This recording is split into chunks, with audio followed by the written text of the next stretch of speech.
Joyeux anniversaire, joyeux anniversaire, joyeux anniversaire Pascal Ondié, joyeux anniversaire, c'est mon jour. C'est mon jour aujourd'hui.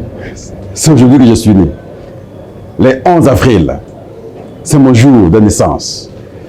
Et voilà, merci parce que j'ai reçu franchement de part en part des messages joyeux anniversaire et que Dieu vous accorde encore beaucoup de temps sur ce monde. J'ai reçu beaucoup de messages, c'est parti au cœur. En tout cas, merci beaucoup. On est ensemble. On est vraiment ensemble. Merci beaucoup. Aujourd'hui, nous échangeons sur le point important, très important. Mais bien avant, nous commençons ici par saluer la conception, l'initiative de l'agence de construction Air Force One. Il faut aller de l'avant, comme disent les latinistes. Duc in altum, avancez. N'ayez pas peur de péril, avancez. L'expertise est là, je crois que à travers, c'est par le travail qu'on imprime la différence et qu'on devient homme. Allez-y. Nous allons parler, la question des salaires, mais spécifiquement pour les magistrats. Nous parlerons 2, que deviennent finalement les conseillers municipaux élus dernièrement pour la première fois au pays. 3, nous allons vous dire à travers cette émission l'élection du bureau définitif de l'Assemblée provinciale de Kinshasa prévu pour le 18 avril. L'enjeu, c'est à travers cette émission. Le ministre des Affaires étrangères belge, c'est là que Pascal va s'insurger, échange avec le président, l'actuel président du bureau d'âge de l'Assemblée nationale, le citoyen Mbosso. Mais curieusement, un Belge dit « Je suis contre le moratoire sur la peine de mort. Le Congo dépend de la Belgique. Les lois que prenne la Belgique, le Congo s'il peut donner un avis. Où est notre souveraineté? Ça me surprend un peu. Nous allons parler également de la décision sage, de mon point de vue. Le désistement sage du secrétaire général de l'UDPS, Augustin Kabouya, son poste où il voulait aller comme candidat premier vice-président de l'Assemblée nationale. Et moi je dis c'est une décision sage. C'est autour de ça que nous allons échanger aujourd'hui. Mais nous n'allons pas oublier également quelques ordonnances déjà prises par le chef de l'État où, je veux dire, on a fait une certaine permutation, ceux qui étaient à la SNEL sont venus à la JDSO, tout ça à ce stade. Est-ce que c'est une bonne chose? On va échanger. C'est ici, en tout cas pas ailleurs. C'est ici. Les analyses pertinentes, c'est ici. Cliquez au coin, devenons nombreux et échangeons, constituons notre communauté. Nous l'avons déjà. La République démocratique du Congo, notre pays, je l'ai toujours dit, n'eût été la présence, à travers les élections organisées en 2018, du président Félix Antoine Tshisekedi, ce pays ne serait pas ce qu'il est aujourd'hui. Le montage contre le pays avait tellement avancé qu'il a fallu que Dieu intervienne. Ça, c'est un point de vue de Pascal. À ce jour, on parlerait d'autre chose. Parce que le plan a été conçu tel que qu'on soit à un certain moment incapable de faire une quelconque résistance. Non, Dieu existe. Si j'évoque cette question, c'est regarder la position de la Belgique, la réaction de la Belgique. Je commence par le point de vue du ministre des Affaires étrangères belge sur une décision souveraine d'un pays. Et il ne comprend pas que le moratoire en question, de mon point de vue, je n'ai jamais vu un acte administratif du moratoire. Et pourtant, la RDC, depuis que la Belgique nous avait laissé, nous avons toujours eu la peine de mort. Qu'est-ce qui changerait aujourd'hui? Et il échange avec le président de l'Assemblée nationale, le citoyen Mbosso, il se permet de dire, nous, Belgique, nous ne sommes pas d'accord. Comme qui dirait, la République démocratique du Congo, avant de prendre une décision, doit dépendre de la Belgique. C'est quoi ça comme affaire? C'est quoi ça comme affaire? Depuis 60 jusqu'à aujourd'hui, vous imaginez le nombre d'années? Comment les gens ont grandi? À l'époque, on avait un complexe lorsqu'on est en face de la peau blanche. Aujourd'hui, mais on vous minimise, hein, monsieur. Il ne faut pas rêver. Si vos grands-parents ont eu cette chance-là, ce n'est pas vous. Ne venez pas avec une posture d'un enseignant face à son élève. Non, c'est révolu. Ça a changé. Non, nous avons pris cette décision, c'est sur base de nos réalités. Et c'est là que j'ai salué le citoyen Mbosso. Il dit à son ministre des Affaires étrangères, la question de l'Est nous intéresse actuellement. Les infiltrations, alors c'est là que vous allez comprendre, et la Belgique, et le Rwanda, avaient un plan. Pourquoi ils ont peur aujourd'hui qu'on active la peine de mort? La peur, c'est à quel niveau? La peur, c'est à quel niveau? Vous envoyez les gens prendre les armes. Parce que vous avez compris que même lorsque nous les envoyons, ils peuvent être tués, on peut les arrêter. Demain, ils seront libres. Et ça a été votre plan. Aujourd'hui, on trouve un plan contraire. Quand quelqu'un fait ça, il est condamné, il est exécuté. Pour vous, ça ne passe pas. Et Mbosso a su expliquer cela. La question de l'Est, la question de la guerre, la traîtrise, les infiltrations, pour ça, nous ne pouvons pas accepter, on ne saura mettre un terme à cette histoire que par des décisions fermes telles que la peine de mort. La Belgique. La Belgique. Si vous aviez eu la chance à un moment, vous nous aviez colonisé, vous croyez que vraiment vous allez continuer à être fort, la Belgique? Forte alors, la Belgique? Non, je ne crois pas. Respectez-nous, nous sommes un pays souverain. Nous allons aussi vous respecter. Mais lorsque nous constatons par vos actes que vous êtes contre nous, et pour l'adversaire, pour l'ennemi, nous ne saurons pas vous respecter. Heureusement que vous avez aujourd'hui en face de vous un président trop citoyen. Il sait vous respecter. Mais le contraire n'est pas perceptible et c'est dangereux. Nous voulons l'application de cette peine de mort. La preuve, on arrête le conseiller de Nanga. Vous aviez suivi les dénonciations. La preuve, posez-vous la question, monsieur le ministre des Affaires étrangères. La motivation réelle de Nanga à pouvoir prendre les armes. La motivation réelle de proches de Kabila à pouvoir prendre les armes. La motivation réelle de John Numbi à prendre les armes. C'est quelle motivation? On vous dit par le porteur de robes blanches, non, c'est des frustrations. Mais quelle frustration? La frustration.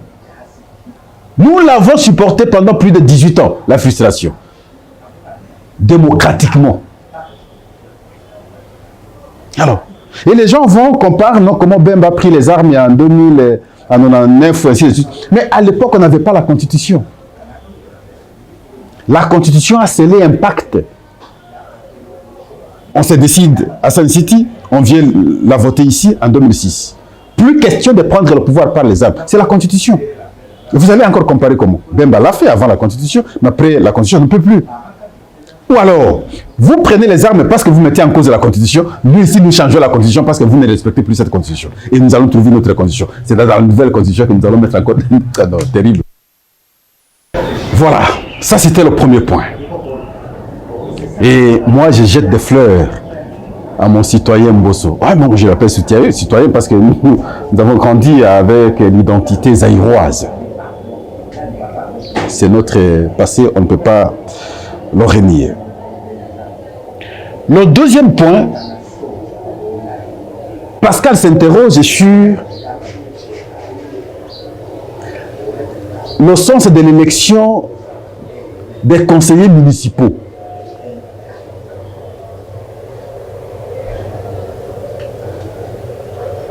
C'est quoi en fait? La fameuse constitution est bien voulue. Nous l'avons respectée. Mais aujourd'hui, ne fût-ce que pour leur installation, leur fonctionnement, leur devenir, c'est tout un problème. Les conseillers municipaux. Dans les différentes communes, ils sont là. Mais c'est quel travail en toute réalité aujourd'hui? Le bourgmestre lui-même, il est là. Mais maintenant, c'est les conseillers municipaux et qui doivent dépendre maintenant de nos communes. Mais nos communes ont des difficultés. Je crois qu'il faudra réfléchir sur leur prise en charge. Ne chargez pas les bourgmestres, non. Avant que nos communes soient autonomes en termes de production, avec la capacité de générer correctement les recettes, je crois que le niveau national devra maintenant penser à la prise en charge de ces gens. Sinon, ça va créer des conflits entre les bourgmestres et les conseillers municipaux qui croient que les communes, en tout cas, génèrent beaucoup de recettes. Ah oui, nos communes génèrent beaucoup de recettes. Si au moins le gouverneur, si au moins on aurait un bon gouverneur, les choses changeraient. Mais souhaitons que lors des élections prochaines, pour, dans le cas d'espèce, la ville de Kinshasa, l'élection du gouverneur, qu'on fasse le choix sur un bon gouverneur, un bon citoyen. Et celui-là va donner maintenant de la valeur au bourgmestre pour qu'à leur tour, parce qu'ils auront correctement maintenant administré les communes, et à ce moment-là, les conseillers municipaux peuvent faire leur travail de manière à pousser le gouverneur, enfin, le bourgmestre à faire aussi son travail. À ce jour, il manque de sièges. Ils vont jusqu'à exiger au bourgmestre des véhicules. Le bourgmestre lui-même n'a pas un véhicule. Peut-être qu'il y a un petit véhicule officiel qu'on l'a donné. Beaucoup de bourgmestres sont des locataires. Ils n'ont pas l'argent. Je suis désolé. Mais les conseils municipaux pensent qu'on génère suffisamment de recettes. Ils sont en droit d'en avoir autant. Ah, mais je ne crois pas que c'est possible. Cette question, nous aurions dû la réfléchir convenablement avant sa mise en place. Mais ce n'est pas mauvais parce que nous avons respecté la Constitution. Mais l'encadrement, pour que cela soit plus efficient, c'est ce qui est plus important. Parce que là, nous avons abordé la question du paiement. Pascal monte. C'est le troisième point. Chez les magistrats, qui sont aussi les agents carrières de l'État, payés par l'État, les magistrats. Les détenteurs du pouvoir judiciaire, parce que ce sont eux qui rendent les arrêts. Tout ce que nous disons ici, notre justice est malade. La justice est malade parce qu'il y a beaucoup de corruption. Les juges ne sont plus justes. Les faibles ne gagnent plus les procès. Mais pourquoi? Nous aurions dû penser maintenant mettre les magistrats dans un état où ils ne peuvent pas être tentés. Mais Pascal constate quelque chose aujourd'hui. Le paiement tardif des agents, parmi lesquels les magistrats. Je vous avais dit, lors du numéro passé, que les agents de l'État étaient payés chaque 25. Mais aujourd'hui, lorsque vous arrivez au 25, vous n'avez pas l'argent. 25, 26, 27, 28, 29, 30, parfois 31. 1er, 2, 3, 4, 5, 6, 7, 8, 9, 10, 11, 12, 13, 14, 15. Et c'est vers 15 et 16 qu'on vous paye. Vous consommez déjà un mois sans être payé. Mais pendant ce temps, quelqu'un qui est devant des difficultés énormes, magistrat, devant des difficultés, mais il peut être tenté. Il peut être tenté, il risque de ne pas être juste. Mais ne réclamons pas une chose en même temps son contraire. Les mettre dans les conditions les meilleures serait maintenant de les inciter à pouvoir faire correctement leur travail. Mais ne pas les mettre dans les bonnes conditions, c'est les exposer maintenant à la corruption. Et lorsqu'on parlera de la corruption à la justice, ça veut dire que c'est à ce moment-là que nous allons rendre maintenant notre justice malade. Je pense que nous sommes d'accord. La prise en charge des agents de l'État, dont particulièrement ici les magistrats. Il faut qu'on revoie cette question, qui soit convenablement payée par l'État et à temps.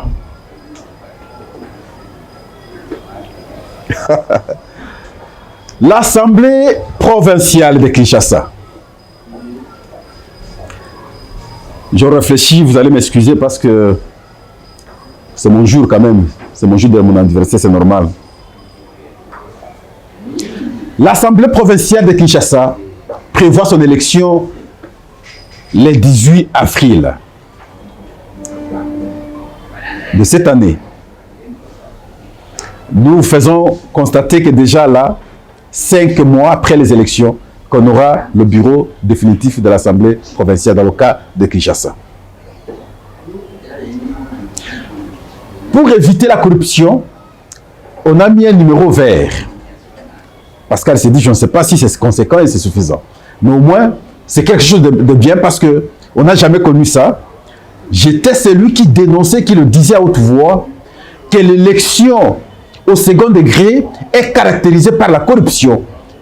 Et nous institutionnalisons la corruption à travers cette élection. Je vois que l'Assemblée provinciale, je vais prendre le dernier point. C'est une proposition personnelle de Pascal. Au regard de la gestion de nos entités. Pascal fait cette proposition. Nous avons 24 communes.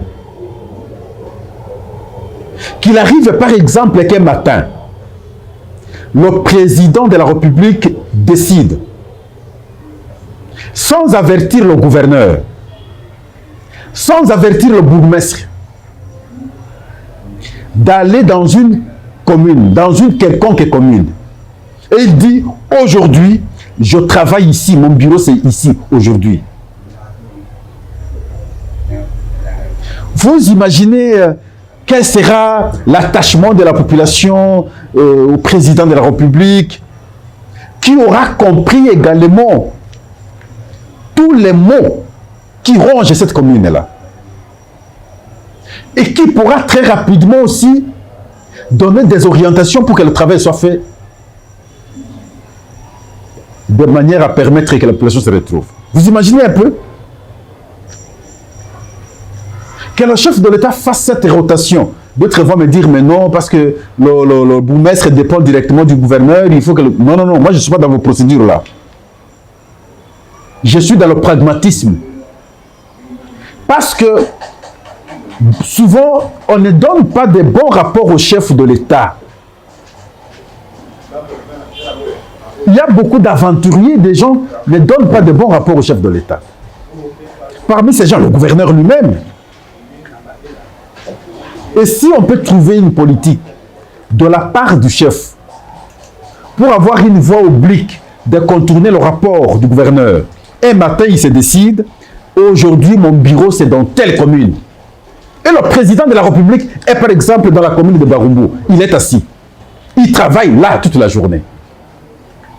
Vous imaginez, beaucoup de choses peuvent changer. La semaine prochaine, il surprend, il est dans la commune de Kinshasa.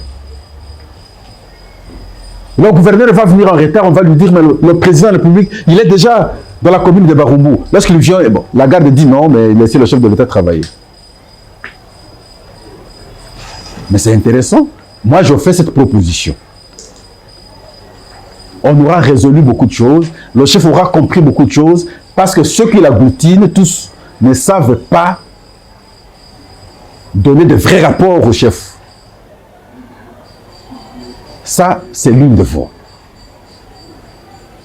En fin de compte, enfin, nous abordons la question en rapport avec le désistement du secrétaire général de l'UDPS, l'honorable Augustin Kabouya, le député national Augustin Kabouya. Non, un journaliste ne peut pas dire honorable, c'est député national Augustin Kabouya. Il était pressenti, c'était le choix du parti, pour qu'il aille comme candidat premier vice-président de l'Assemblée nationale. Et après observation, laquelle est bonne pour Pascal, parce que jusqu'ici, c'est lui qui a su, en tout cas, garder le temple. Être trop occupé risquerait maintenant de se décharger du temple et laisser le temple à l'accès de tout le monde. Il a pris une décision, nous l'avons suivi à travers sa matinée. Je n'irai pas comme candidat, je vais garder le temple. Ce poste peut être confié à une autre personne. Est-ce que c'est toujours membre de l'UDPS? Est-ce que c'est pour les alliés? Moi, je souhaite que ce soit l'UDPS. C'est là qu'on va aussi apporter l'expertise, la vision de l'UDPS dans la gestion de l'Assemblée nationale, surtout pendant les 4 ans et quelques mois qui restent pour terminer son mandat. L'année de tous les enjeux, sinon je veux dire le mandat de tous les enjeux. Donc, je salue la décision, mais en même temps, je suggère qu'il soit remplacé par un haut cadre du parti. Un homme averti. Et je veux bien un connaisseur des droits, par exemple. Ce sera alors une bonne chose. J'attends cela. Nous terminons notre émission. Nous terminons notre émission par vous informer qu'il y a eu des ordonnances qui ont été prises par le chef de l'État sur quelques mandataires. Mais ici, nous citons principalement 3 d'ailleurs. Il y a le Transco, il y a la Régie des eaux, il y a la SNEL. On a appris que le PCA de la SNEL est allé à la Régie des eaux. Mais le prévalu, c'est quoi? Quelle est sa distinction à la SNEL pour qu'il vienne à la Régie des eaux? Il va apporter quoi? Bon, je ne veux pas trop de jugement de valeur, mais simplement, j'aurais voulu, moi, que les nouvelles énergies viennent avec leur touche particulière dans la gestion. Parce que les appels sont énormes, les défis également sont énormes. Vous aviez eu 5 ans, vous aviez eu 4 ans, vous aviez eu 3 ans. Vous n'avez pas imprimé la différence. Mais en vertu de quoi on devra vous faire déplacer simplement d'une entreprise à une autre? La Régie des eaux et la SNEL sont deux sociétés défiées par la population, surtout la population quinoise. Desservir cette population avec une eau très potable. La Régie des eaux, moi je peux dire aujourd'hui, il y a un avancement considérable. Bravo, Monsieur le Président. Mais la SNEL, jusqu'ici, ne sait pas nous satisfaire. Le grand travail devra encore être fait au niveau de la SNEL, pour les Congolais, pour les Quinois. Le Transco, bon, je n'en dis pas plus, mais je félicite déjà parce qu'il y avait l'usine de fabrication de gros véhicules Transco. 10 seront présentés aujourd'hui, seront remis, n'est-ce pas, au Transco aujourd'hui. 10 déjà montés, et je dis, bonne chose, mais gardez le cap, parce que le débat était depuis un moment tel que, mais nous avons vu le chef de l'État depuis qu'on l'a vu aller maintenant inaugurer cette usine de montage, rien du tout, aucun véhicule monté. Mais au jour d'aujourd'hui, Pascal vous informe que 10 véhicules sont déjà montés, et la cérémonie de la remise sera probablement faite aujourd'hui au Transco. Merci. c'est ici. Merci beaucoup, Augustin. Merci beaucoup de Pasco, l'entrepreneur. Bon, je ne veux pas l'appeler ingénieur, lui n'est pas ingénieur. L'architecte, voilà, le concepteur de l'agence de construction Air Force One. Merci beaucoup, allez de l'avant. Je vous ai dit, Duc in Atum. N'ayez pas peur de péril et avancez. J'ai vu votre conception, je dois vous le dire. Par rapport à la construction de l'aéroport de Lodja. Mais c'est le jour et la nuit avec ce qu'on nous fait là-bas. Moi, je pense qu'on doit vous sélectionner pour aller imprimer votre touche là. Ce serait une bonne chose. En tout cas, allez de l'avant. Allez de l'avant. Au revoir. À la prochaine.